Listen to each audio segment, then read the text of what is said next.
কিয়ামত পর্যন্ত কোন ব্যক্তি যদি পয়গম্বরের জবানি মিথ্যা ধারণা করে, ভুল ধারণা করে, মুহাম্মদ মূর্খ মানুষ ছিল। বর্তমান একবিংশ শতাব্দীর যুগে, জ্ঞানের যুগে মুহাম্মদের কথা মানা যাবে না, মুহাম্মদের কথা মেনে চলা যাবে না। আল্লাহর পাক কালাম কোরআন মাজিদ সম্পর্কে কোন মুসলমান যদি এমন ধ্যান ধারণা করে, বাদ দাও তো ১৫০০ বছর আগের গুদম পচা কোরআন, জোরে বলুন একটু নাউজুবিল্লাহ। এমন মন্তব্য বিধর্মীরা একটু ভয় পায়, মুসলমানের ছেলেদের কোনো ভয় নাই। এরা এমন মন্তব্য করে। বাংলাদেশের গোটা চারেক ছেলের নাম কি বলবো, একজন নাম হাফেজ ইমরান, কোরআনের বিরুদ্ধে বিভিন্ন ধরনের সমালোচনা করেছেন। আমার ভাইরা এমন করে আসাদ নূর বলে একজন হাফেজ কারি মাওলানা, কোরআনের বিরুদ্ধে বিভিন্ন মন্তব্য করেছেন।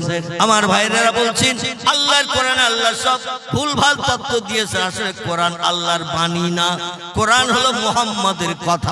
চিল্লায়ে বলুন একটু নাউজুবিল্লাহ।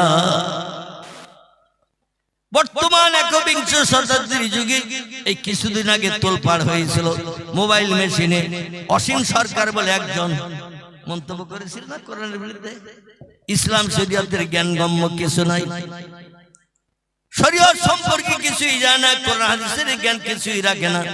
বাংলা বই পড়লেই কেউ লোকটা যোগ্য আলেম হয়। বাংলা বই পড়লে যোগ্য আলেম কি হতে পারবে নাকি? অন্তত ১৬-১৮ বছর মাদ্রাসার ধুলা ঘষাতে হবে, কোরআন হাদিসের জ্ঞান অর্জন করতে হবে, গ্রামার সম্পর্কে তথ্য অর্জন করতে হবে, তারপরে সেই লোকটি আলেম হিসাবে বিবেচিত হয়।